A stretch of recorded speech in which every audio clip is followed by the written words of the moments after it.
Well, guys, a couple of weeks ago, I did a Slaymaker that was probably one of their very first pin tumblers. And Jeremy sent me this because his theory is that this was the lock preceding the first pin tumbler, but they needed a marketing gimmick. And so they called this the Slaymaker Super. And it's an interesting lock, obviously a piece of history, and unfortunately I don't have a key for it, but it is not a pin tumbler, so it's probably one of the very last wafer locks that Slaymaker built. But take a look at this. Not only did they call it Super, but they added a little extra human touch. If you look inside of here, inside of the cutout of the logo, there's a whole bunch of little dimples that are all irregularly spaced.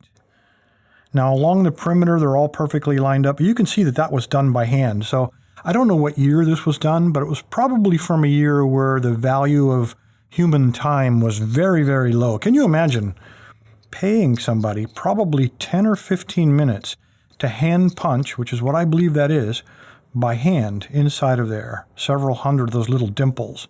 Now, I look at them closely, and they all look to be, they're irregularly shaped, but they're all about the same depth. So they were probably done with a spring-loaded punch. I've got one here, and I'm going to try it just out of curiosity. So I'm going to put four. I'm going to put a punch in the center of each of these four, and we'll just see how long it takes just to do four. So try to imagine they'd have to hold it with a good grip and just try to position it. You know, you don't want to do it over the logo, but I think they're all the same depth. And there we got some four fresh dimples on the back to match those on the front. Now these are even deeper, so probably a much more powerful spring would have taken a heck of a lot more energy than what I did just to do these tiny little dimples. And this is a pretty powerful punch in itself. Anyway, I really wonder how long it took to punch all this. But anyway, let's get back to the picking part.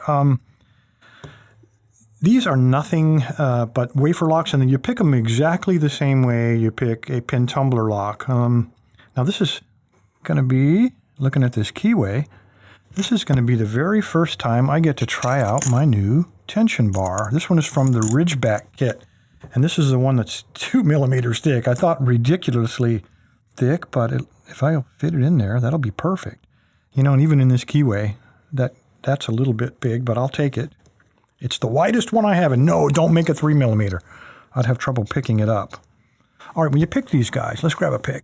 You don't want to pick or choose a pick with a fine tip. Let's take a look at these.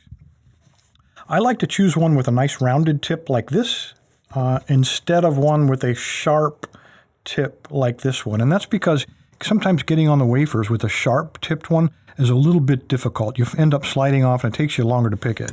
These are pretty sloppy locks. They're pretty wide distance apart, so you can get away with a wide tip pick like this little guy. So the other thing is there are no false gates in the wafers, so straight up bully it. So moderate to heavy tension, slide it in till you find a binder, and just give him a little oomph. Now, if he doesn't want to move, don't force him. Like that guy doesn't want to move, so I'm not going to force him.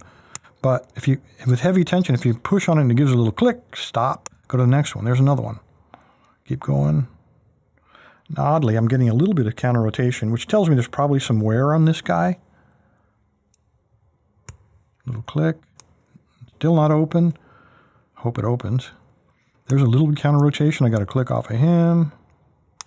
Another click off the last one. There's one little counter rotation on him. Come on, there's got to be at least one more. There he is in the very back, and there we go.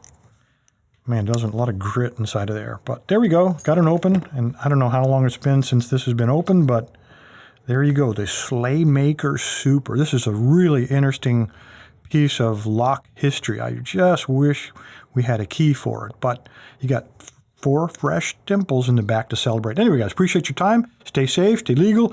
Jeremy, thank you for sending in a Slaymaker. Appreciate it.